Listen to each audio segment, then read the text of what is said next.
National security adviser Ajit Doval గారు తాజాగా Russia పర్యటనకు వెళ్ళారు. 2 రోజుల రష్యా పర్యటనకు వెళ్ళారు. అక్కడ ఇంటర్నేషనల్ సెక్యూరిటీ ఫోరం సదస్సుకు ఆయన హాజరయ్యారు. అజిత్ దోవల్ సంచలన వ్యాఖ్యలు చేశారు.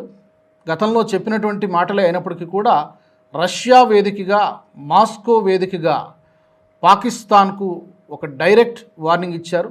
అసలు ఈ పర్యటన, ఈ 2 రోజుల పర్యటనకు ఉన్నటువంటి సిగ్నిఫికెన్స్ ఏంటి, అజిత్ దోవల్ గారు ఏం మాట్లాడారో క్లుప్తంగా చూద్దాం. అజిత్ దోవల్ గారు మాట్లాడినటువంటి దాంట్లో ప్రధానంగా ఈ టూర్లో రష్యాతో మాట్లాడింది, ఈ సదస్సులో మాట్లాడింది టెర్రరిజము, గ్లోబల్ సెక్యూరిటీ, ఇంధన భద్రత, అలాగే ఇండియాకి రష్యాకి ఉన్నటువంటి స్ట్రాటజిక్ రిలేషన్షిప్ని మరింత బలోపేతం చేయడం, ఈ 4 అంశాల మీదనే ఈ టూర్ అంతా నడిచినట్టుగా మనకు కనబడుతుంది. అయితే ఈ రష్యా పర్యటనలో మాస్కోలో అజిత్ దోవల్ గారు మాట్లాడింది టెర్రరిజంపై డబుల్ స్టాండ్స్కి అవకాశం లేదు. ఎందుకంటే ఇందులో చాలా ఘాటుగా చేసినటువంటి మాట ఏంటంటే కొన్ని దేశాలు మంచి టెర్రరిస్టులు లేకపోతే చెడు టెర్రరిస్టులు అనేది ఉండదు. ఉగ్రవాదం అనేది ఎక్కడున్నా కూడా తుడిచి పెట్టేయాల్సింది, దాంట్లో ఏమాత్రం సంశయించాల్సినటువంటి అవసరం లేదు, వెనక్కి తగ్గాల్సినటువంటి అవసరం కూడా లేదు. కాబట్టి ఈ విషయంలో పాకిస్తాన్ని టార్గెట్ చేస్తూ అజిత్ దోవల్ గారు మాట్లాడారు. ఉగ్రవాదాన్ని మాత్రమే కాదు, ఉగ్రవాదాన్ని ప్రోత్సహించే దేశాలను కూడా మేము ఉగ్రవాదులుగానే ట్రీట్ చేస్తాం అని గతంలో మోదీ గారు చెప్పారు. ఇప్పుడు అజిత్ దోవల్ కూడా అదే మాటని రష్యా వేదికగా వినిపించారు. నెంబర్ 1, టెర్రరిజంపై డబుల్ స్టాండర్డ్స్ పాటిస్తే మాత్రం ఊరుకునేటువంటి ప్రసక్తి లేదు, మా బౌండరీస్ని, మా సరిహద్దుల్ని కాపాడుకోవడానికి మేము ఏమైనా చేస్తాం అని చెప్పడం నెంబర్ 1. రెండోది, ఉగ్రవాదాన్ని ఎక్కడైనా ఒకే విధంగా చూడాలి. పొలిటికల్ మైలేజ్ కోసము, రాజకీయ ప్రయోజనాల కోసము ఉగ్రవాదాన్ని ఉపయోగించుకోకూడదు. లైక్ పాకిస్తాన్ అదే చేస్తోంది. పొలిటికల్ ప్రయోజనాల కోసం, తమ ప్రభుత్వాన్ని సర్వైవ్ చేసుకోవడం కోసం భారత్ పైకి ఉగ్రవాదాన్ని, సంస్థల్ని ఉసుగొలుపుతోంది. లక్షల సంఖ్యలో, వేల సంఖ్యలో ప్రతి ఏటా జనరేట్ చేస్తుంది, ప్రొడ్యూస్ చేస్తుంది, శిక్షణ ఇస్తోంది. సో ఇది కూడా పాకిస్తాన్ ఉద్దేశించి అజిత్ దోవల్ గారు మాట్లాడింది చాలా స్పష్టంగా పాకిస్తాన్లోని ఉగ్రవాద సంస్థలకు ఒక వార్నింగ్ ఇచ్చినట్టుగా కనబడుతోంది. ఇంకొక విషయము, హర్మూజ్ జలసంధిపై కూడా ఒక కీలకమైనటువంటి వ్యాఖ్యలు చేశారు. స్ట్రైట్ ఆఫ్ హర్మూజ్ విషయంలో అది తెరిచే ఉంచాలి, దాన్ని మూసి ఉంచడం కుదరదు. ఎందుకంటే ఈ క్రైసిస్ అనేది మొత్తం ప్రపంచ దేశాలన్నీ కూడా అతలాకుతలం అవుతున్నాయి, ఎకానమీ దెబ్బతింటుంది, అన్ని రకాలుగా ఇబ్బంది పడుతున్నాయి. కాబట్టి స్ట్రైట్ ఆఫ్ హర్మూజ్ విషయంలో మాది ఒకటే స్టాండ్, సింపుల్, అది it should be opened, very clear. అందులో ఏమీ డోలాయమానము, సందిగ్ధత ఏమీ లేదు. ఇక మూడో విషయము అజిత్ దోవల్ గారు మాట్లాడింది ఐక్యరాజ్య సమితిలో కొనసాగుతున్నటువంటి ఈ గుత్తాధిపత్యము లేకపోతే సంస్కరణలు రావాలి, రిఫార్మ్స్ జరగాలి. కేవలం ఉన్నటువంటి సభ్య దేశాలకన్నిటికీ కూడా సమప్రాధాన్యత లేదు. యుద్ధాన్ని నివారించడంలో, శాంతిని పునరుద్ధరించడంలో ఐక్యరాజ్య సమితి పూర్తిగా విఫలమైంది. ఎయిదర్ మనకు మరొక ప్రత్యామ్నాయ వేదిక మరొకటి తయారు చేసుకోవాలనేటువంటి మాట భారత్ ఎప్పటి నుంచో వినిపిస్తూ వస్తోంది. దీంట్లో భాగంగా ఈ వ్యాఖ్యలు చేయడానికి కారణం ఏంటంటే పర్టికులర్గా UNSC, United nations security council, అంటే భద్రతా మండలిలో భారత్కు శాశ్వత సభ్యత్వ హోదా కోసం ఎప్పటి నుంచో భారత్ ప్రయత్నం చేస్తోంది. ఈ విషయాన్ని మరొకసారి నొక్కి వక్కానించారు అజిత్ దోవల్. 2-3 సందర్భాల్లో అలాంటివి పరిస్థితి వచ్చినా కూడా చైనా అడ్డుపడుతూ వస్తోంది. తన వీటో పవర్ని ఉపయోగించి ఆసియా ఖండంలో నన్ను మించిన వాడు ఇంకొకటి ఉండకూడదు కాబట్టి భారత్ని సెక్యూరిటీ కౌన్సిల్లో చేరకుండా చైనా కుట్రలు చేస్తోంది.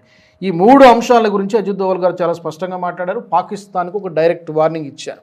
అంటే బోర్డర్స్ దాటితే, టెర్రరిజం పేరుతో మీరు హద్దులు మీరితే పరిణామాలు చాలా తీవ్రంగా ఉంటాయి, కాన్సిక్వెన్సెస్ అలాగే ఉంటాయి. తాజాగా ఐక్యరాజ్య సమితి వేదికగా మన భారత శాశ్వత ప్రతినిధి కూడా ఇదే మాట మాట్లాడడం జరిగింది. కాన్సిక్వెన్సెస్ తప్పనిసరిగా ఉంటాయని చెప్పి హెచ్చరించడం జరిగింది. అసలు ఇక ఈ పర్యటనకు ఉన్న సిగ్నిఫికెన్స్ ఏంటి అంటే, అమెరికాతో సంబంధాలు పెరిగినా తగ్గినా కూడా రష్యా ఎప్పటికీ కూడా మాకు స్ట్రాటజిక్ పార్ట్నరే, రష్యాతో సంబంధాలని మేము ఎప్పటికీ వదులుకోం అనేటువంటి ఒక మెసేజ్ని ఇంటర్నేషనల్గా ఇవ్వడానికే అజిత్ దోవల్ రష్యా వెళ్ళినట్టుగా తెలుస్తోంది. పర్టికులర్గా ఈ రక్షణ సహకారం కానివ్వండి, ఆయుధాల సరఫరా కానివ్వండి, చమురు ఒప్పందాలు కానీ ఎప్పటి నుంచో నమ్మదగినటువంటి పార్ట్నర్, రిలయబుల్ పార్ట్నర్ కాబట్టి రష్యాని ఎప్పుడూ కూడా భారత్ దూరం చేసుకోదు అనేటువంటి ఒక మెసేజ్ ఇంటర్నేషనల్గా వెళ్తుంది, పర్టికులర్గా అమెరికాకి వెళ్తుంది. నెంబర్ 2, పాకిస్తాన్కి డైరెక్ట్ వార్నింగ్ అని చెప్పాలి. పరోక్ష హెచ్చరిక అని అంటున్నారు కానీ ఇది డైరెక్ట్ వార్నింగే. ఎందుకంటే టెర్రరిజం గురించి అంత స్పష్టంగా మాట్లాడారు కాబట్టి మన నైబర్ కంట్రీ ఇమీడియట్గా ఉండేది ఒకటి పాకిస్తాన్, 2 బంగ్లాదేశ్, ఆ తర్వాత చైనా. సో ముగ్గురికి ఒక హెచ్చరిక ఇచ్చినట్టయింది.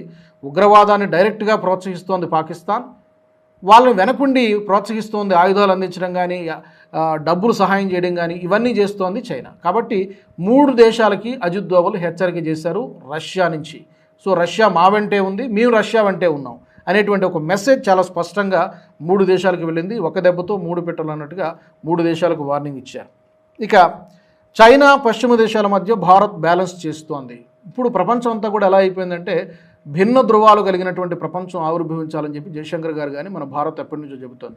ఇప్పుడు 3 బ్లాకులుగా డివైడ్ అయిపోయింది. ఒకటి America block, 2 China Russia block, ఇంకొకటి 3వది మనం ఏ బ్లాక్లో ఉన్నాం అని తెలియజెప్పడం కోసం మేము ఏ బ్లాక్లోనూ లేము, కానీ మా దేశ ప్రయోజనాల కోసం మేము అంశాల వారీగా మద్దతు ఇవ్వడం కానీ వ్యతిరేకించడం కానీ జరుగుతుంది. తప్పితే మేము ఏ గ్రూపులోనూ కూడా ఉన్నామని కాదు. మేము బ్యాలెన్సింగ్ పవర్ అనేటువంటి పాత్ర ఏదైతే ఉందో ఆ పాత్ర భారత్ పోషిస్తుంది. అంతర్జాతీయంగా ఏ నిర్ణయం తీసుకున్నా భారత్ని ఇగ్నోర్ చేయలేనటువంటి పరిస్థితిలో ఈరోజు ఉన్నది. అందుకే చాలా సమిట్స్లో క్వాడ్ కానీ బ్రిక్స్ కానీ ఇలా చాలా సమిట్స్లో చాలా కూటములలో భారత్ ఈ రోజున భాగస్వామిగా ఉంది. కాబట్టి అజిత్ దోవల్ పర్యటన చాలా కీలకమైనటువంటి పర్యటన. జియో పొలిటికల్గా చూస్తే అక్కడి నుంచి రష్యా వేదికగా పాకిస్తాన్, చైనా, బంగ్లాదేశ్ 3 దేశాలకి ఒక గట్టి హెచ్చరిక ఇచ్చినట్టే. ఈ వీడియో మీకు నచ్చినట్టయితే లైక్ చేయండి, 10 మందికి షేర్ చేయండి. అలాగే కామెంట్ల రూపంలో మీ అభిప్రాయాలను మాతో పంచుకోండి. Nationalist hub group of channels ను సబ్స్క్రైబ్ చేసుకుని తెలుగునాట జాతీయవాద జర్నలిజాన్ని ప్రోత్సహించండి. ఈ వీడియో కింద ఉన్న బెల్ ఐకాన్ పై క్లిక్ చేయడం మర్చిపోవద్దు.